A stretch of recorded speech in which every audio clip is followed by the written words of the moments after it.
आंखें बंद हो गई। बीच बीच में कोई बात अच्छी लग रही तो ताली जरूर बजाता है। ताली बजाने से मेरा मुंह नहीं आएगा, लेकिन बाजू में कोई सो रहा है उठ जाएगा, थोड़ा सुन लेगा। यहाँ आया तो बजाओ एक बार ताली अच्छी। यहाँ इसीलिए नींद आएगी क्योंकि यहाँ हॉल को कोई भी दरवाजा खिड़की नहीं है, क्योंकि गोडाउन नहीं। तो जब आगे बनेगा तो खिड़की जरूर रखना, ठीक है। तो अच्छी तरह बीच बीच में ताली बजाना जरूर, क्योंकि मैं क्या है, बच्चों को भी पढ़ाता हूँ, कैदियों को भी पढ़ाता हूँ, इसीलिए पढ़ाते समय मेरे को कोई किसी का ध्यान नहीं होता तो मेरे को फिर मजा नहीं आते सुनाने में, इसलिए ध्यान से सब सुनेंगे। और मैं भी क्या करता हूँ, वहां अगर बच्चे जब कोई ज्यादा चंचल करता ना, उसको पीछे बिठा लेता हूँ, यहाँ सामने नहीं बिठाता। तो मैं आपको कहानी सुनाता हूँ, इससे पता चलेगा कि आपके मन में बेरत क्यों चलता है। एक प्रश्न भी पूछूंगा, इसीलिए ध्यान से सुना, इधर उधर ध्यान नहीं लेना। एक आगरा में एक पति पत्नी रहते थे, बहुत गरीब थे, झोपड़पट्टी में रहते थे। उनके पास एक मेहमान आया, वैसा मेहमान दिल्ली में खरीदारी करने के हिसाब से आया, लेकिन जब वो दिल्ली में आता दुकान बंद थे, तो उसको लगता है बैठे बैठे क्या करूं। मैंने कभी आगरा गया नहीं, देखा नहीं, चलो मैं आगरा घूम के आता हूँ। आगरा गया, सारा दिन उसने आगरा देखा, लेकिन रात को उसको सोने का प्रॉब्लम हो गया। तो जिस होटल में जाता था, जहां भी जाता था, सब कहते हैं हमारे होटल बुक है। अब उसको लगता रात को कहाँ सो जाओ, अगर बस स्टैंड पर सो जाओ या चोरी हो जाएगी, कहीं स्टेशन पर सो जाओ तो भी चोरी हो जाएगी। तो वो क्या करता है, एक गरीब पति पत्नी तो उनके पास चला गया, उनके मेहमान थे। तो वो तो बड़े खुश हो गए, इतना बड़ा व्यापारी हमारे पास आया, खिलाया पिलाया, चाय पानी दिलाई। सोने से पहले उसने अपनी ब्याग खोली, कपड़े बदल लेते। तो गरीब की पत्नी की नजर ब्याग में गई, देखा 50 के, 100 के, 500 के बहुत सारे बंडल है।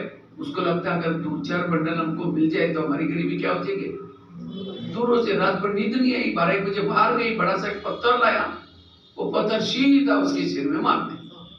उसका तो मर्डर हो गया। पति की नींद खुली, पति कहता ये क्या हो गया, कहता हमारी गरीबी दूर हो गई।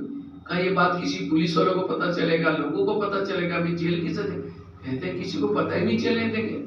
इस व्यापारी को जमुना नदी में डालते थे। रात को 2 बजे उन्होंने उस मुर्दे को बोरी में डाला, पीछे जमुना नदी थी, उसके अंदर डाल करके वापिस आए, किसी ने नहीं देखा। जैसे घर में आए तो घर में खून ही खून लगा था। उनको लगा कोई घर में आएगा देखेगा तो उनको डाउट आएगा कोई मर्डर हुआ है। उन्होंने रातों रात फटाफट लिपाई पोताई करके दाग मिटाए। उन्होंने खून के दाग तो मिटाए, लेकिन कर्मों में पड़े हुए दाग को कोई मिटा नहीं सकता। इसलिए भजन है ना, कर्म काले का मिटे न रे भाई, लाख करे कोई जरूर। उन्होंने उसी पैसे से प्लॉट लिया, मकान बनाया, दुकान खोला, गहने बनाई, गाड़ी खरीदी। उनकी गरीबी दूर हो गई। बच्चे नहीं थे, दोनों ही थे। कुछ साल के बाद एक बच्चा हो गया, और एक ही बच्चा था। खिलाया पिलाया, कलेक्टर बनना जितना पढ़ाया, अचानक उस बच्चे को टाइफाइड हो गया। तो उनको लगता है बच्चे को कुछ न हो जाए, बड़े से हॉस्पिटल में इलाज किया, बहुत खर्चा हुआ। बनाए थे गहने बेचे, बच्चे का इलाज किया, बच्चा ठीक नहीं हुआ। गाड़ी बेची तो भी ठीक नहीं हुआ। दुकान चालू किया तो उसको भी बंद किया। तो एक दिन वो बच्चा कहता है पापा जी अपने को जो मिला था पैसा खत्म हो गया, मैं जा रहा हूँ। बच्चा मर गया। तो बच्चा कौन था, जिस व्यापारी को मारा था वही आत्मा पैसा लेने गई। तो ये क्यों सुनाया, आज आपको पति तंग कर रहा है, कोई ऐसा बच्चा पैदा हुआ गलत संगत में जा रहे, नशा कर रहे, माँ बाप को टेंशन आ रहे, वो बच्चा कौन है, आपके पिछले जन्मों का हिसाब है। आपने भी उसका पैसा लिया था या कुछ ना कुछ गड़बड़ है, इसीलिए। तो आज आपको सास मिली है, पति मिला है, किसके आधार से, आपके पिछले जन्मों के कर्मों के आधार से। और ये ज्ञान नहीं है, इसीलिए हम कहते हैं मेरे साथ में ऐसे क्यों करता है। ऊपर देखे भगवान तुमने भी आंखें बंद किया क्या, मैं इतना मेहनत करती हूँ मरती हूँ तो भी मेरे साथ ऐसा ही हो रहा है। ये है व्यर्थों का कर्म। इसी कर्म गति को लोगों से नहीं डरो, भगवान से कभी नहीं डरो, गलत कर्म से जरूर डरो। इसलिए कर्म गति को। तीसरी बात है, अगर व्यर्थों से मुक्त बनना है, अपने दिनचर्या में रोज 3 बातें करो। अमृत वाला अच्छा करो, क्लास के पहले आकर के योग करो, और तीसरा रोज की मुरली सुनो। तो अमृत वाला कौन कौन करता है, हाथ खड़ा करो। अगर अमृत वाला का चुपचाप आपका कोई वीडियो बनाई जाए और वही वीडियो आपको सवेरे 10 बजे दिखाई जाए, आपका सवेरे का क्लास का वीडियो, योग का वीडियो, कहिए मेरा है, मैंने ऐसे किया था। दीवार के सारे बैठे, मुंह खोला, आंखें बंद है। पता ही नहीं चला कि 2 बार मच्छर अंदर भी गया और बाहर भी। अगर ऐसा योग करेंगे तो क्या आत्मिक स्थिति बनेगी? इसलिए आंखें खोल के बैठो, और केवल खोल के भी नहीं, कोई घर में मेहमान बैठा है उसके चेहरे की तरफ देखते रहो। वो कहेगा फोन क्यों किया था? तो कई भाई बहन योग करते समय क्या करते हैं, ऐसा करते। इसीलिए योग करते समय हमें आंखें खोल कर बैठना है, बाबा से बातें करनी है। अब कोई घर में मेहमान को बुलाओ, वो आने से पहले दरवाजा खिड़की लगा करके सो जाओ, बेल बजा रहे, घंटी बजा रहे, दरवाजा नहीं खोलो, कैसा लगेगा उसको? इसी तरह हम अमृत उठेंगे, बाबा को निमंत्रण देंगे, मीठे बाबा, प्यारे बाबा, आ जाओ, हम आपसे बातें करनी। अब उसको तो बुलाया, वो तो आ जाता है सामने, लेकिन हमारे दरवाजा खिड़की तेरे द्वार खड़ा भगवान भगत भरले जोली भगत तुम शांति हो। आचार्य नींद का है, वो तो बाबा को 10 काम है, 1000 काम है, चला जाता है। आचार्य नींद खुलेगी, फिर कह के मीठे बाबा, फिर बाबा आधे रास्ते से देखता, अच्छा मुझे फिर बुला रहा है, फिर वापिस आता है, फिर दरवाजा बंद किया। इसलिए आंखें खोल के बैठो, और केवल खोल के भी नहीं, हाँ कोई मेहमान बैठा है उसके चेहरे की तरफ देखते रहो, घड़ी की तरफ देखते रहो, कैसे लगे? तो कई मैं देखता हूँ, कई बार सब क्लास कराता ना, माता ही क्लास सुनते सुनते धीरे से घड़ी की तरफ देखे, हम समझ गए इनका कोटा पूरा हो गया, इनका ध्यान ही भटक गया, तो सुना गया फायदा क्या? इसलिए लगन में तो कई क्या करेंगे, मैं आत्मा शांत स्वरूप शक्ति आप चारे चांद सूरज तारागण के पार, तारागण के पार से ढुलका लगा नीचे, हड्डी गुटी टूट जाएगी। इसलिए आप टेंशन से बैठना।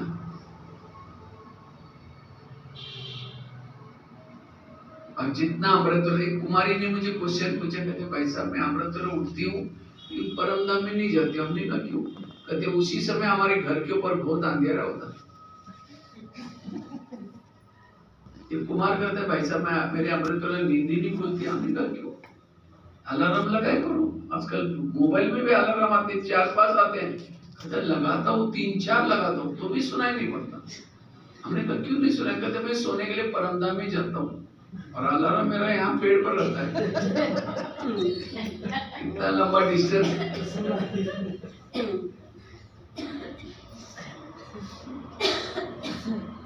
इसलिए अटेंशन से योग में बैठना,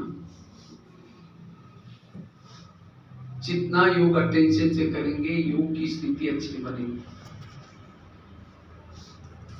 कई तो क्या करेंगे, हम समझो क्लास में योग लगाने के लिए आ रहे, आते रास्ते में देखा कि बहुत अच्छा सब्जी वाला जा रहे, अब आप बड़े बड़े बैंगन लेके आ रहे थे, आज बेहतरीन बैंगन बनाएंगे, पहले सोचेंगे जाके योग करेंगे, जाते सब लेके जाएंगे, यहाँ करके बैठे, लाल लाइट चल रहा है, गीत बज रहा है, शुरू करके मैं आत्मा हूँ शांत, और फिर सोचे झोला तो लाए नहीं, थैला तो लाए नहीं, सब्जी कैसे लेके ठीक है, उसके बाद प्लास्टिक का झोला तो होगा ही, मैं आत्मा हूँ शांत, और फिर सोचे कि गैस के ऊपर जो दूध रखा था शायद उसको बंद किया है, ऐसे चल रहा है, फिर कह चलो कोई बुझाई देगा, मैं आत्मा हूँ शांत रखो। फिर सोचा रहे घर में तो मेहमान आने वाला था, मैं सोचा था उसके लिए छोले चने बनाओ, लेकिन रात को तो भिगा ही नहीं, छोड़ो छोड़ो कुछ और बना देगा, मैं आत्मा हूँ शांत। लाल लाइट की सफेद लाइट होगी, योग का टाइम। इसलिए योग हमें विधि से, अमृत वाला योग अच्छा, और क्लास कितना बजे होता है यहाँ? 7 बजे, मुरली 7 बजे चालू हो जाता है, और योग कितना बजे चलता है? 6 बजे। लेकिन पहुंचते कितने? पौने के 1 भी 2। अभी तो मैं आया था तो उस समय देखा 1 भी क्लास में नहीं था, 5 मिनट के बाद बोल रहे थे, फटाफट सारे पहुंच गए। बिना योग करके जो मुरली सुनता है, मुरली उसकी कोई काम की, ये कोई महाराज जी के सत्संग नहीं है, कथा सुन के झाड़ पीड़ा करके जाओ, कोई बदलाव नहीं आने वाला है। इसलिए कल से आप लोग क्या करना, और अभी सर्दी आने वाली, सर्दी में सबको क्या अच्छी लगती है? रजाई। जो रजाई उड़ करके सर्दी में सोएगा उसको गदाई मिलेगी गदीले पर सोने से।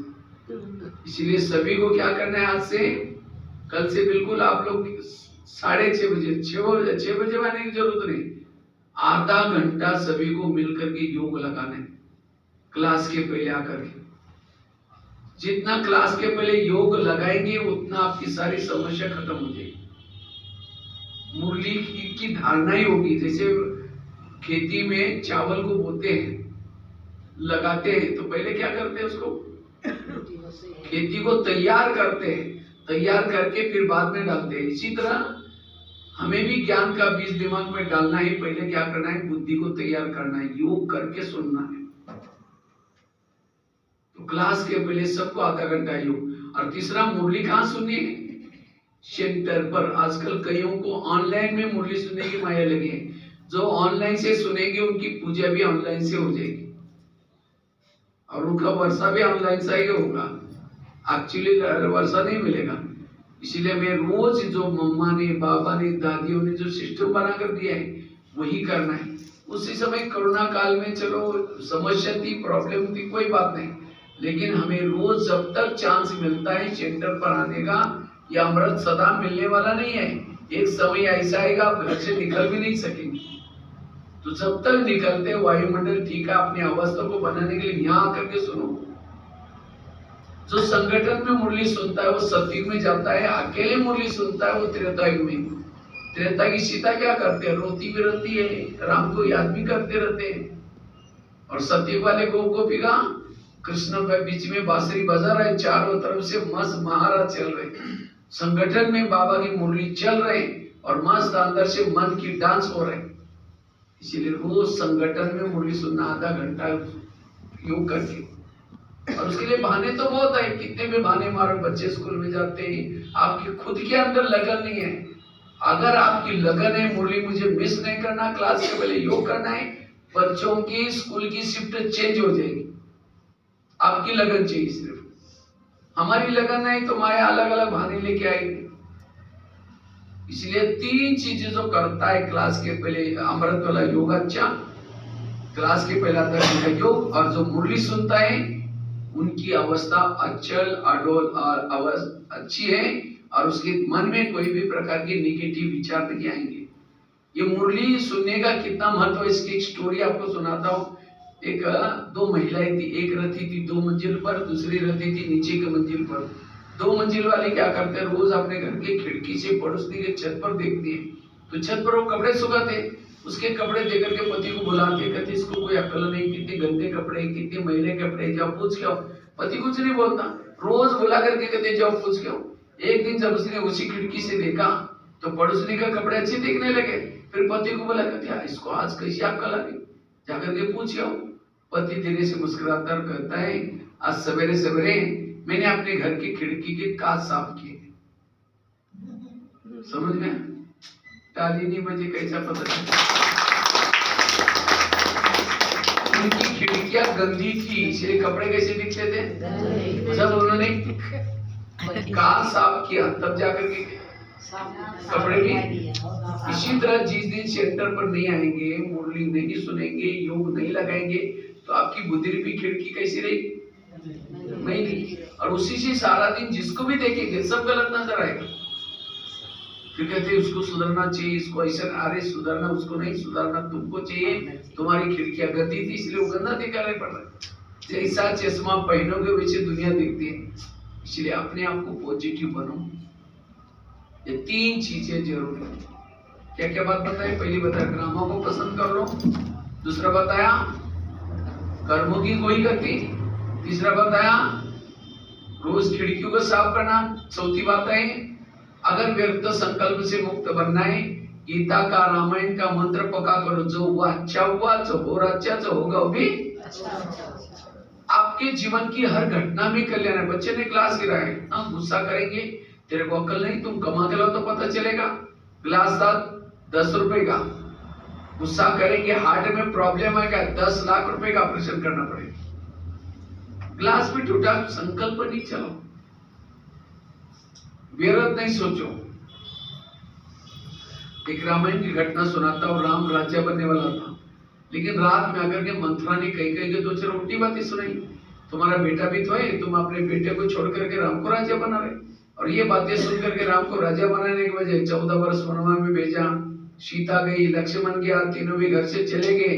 वियोग का कारण दशरथ ने प्राण त्यागा, खाने का प्रॉब्लम, सोने का प्रॉब्लम, किसके कारण?